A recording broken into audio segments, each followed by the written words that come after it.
30 years ago, just before I entered the Franciscan order, I remember distinctly having heard a homily preached on this very gospel.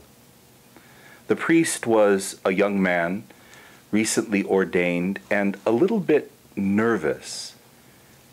Very often the congregation would feel nervous as well, hoping he didn't forget a part or leave something out and be embarrassed by it.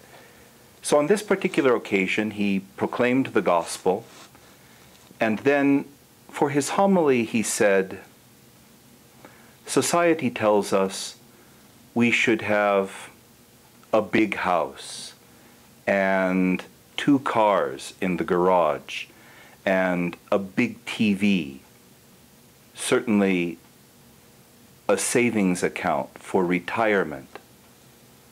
But Jesus says, the foxes have their lairs, the birds of the air have their nests, but the Son of Man has nowhere to lay his head."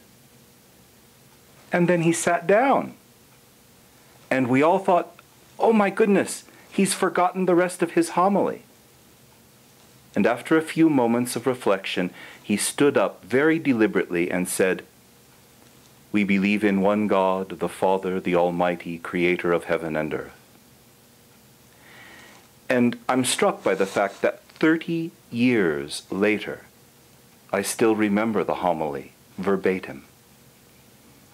Oftentimes, it's hard to know if the congregation will remember a homily even as they're walking through the parking lot to get to their car. But this simple, albeit nervous, sermon, preached with such authenticity and such simplicity, seems to recall the vigor with which Jesus himself preached the kingdom of God.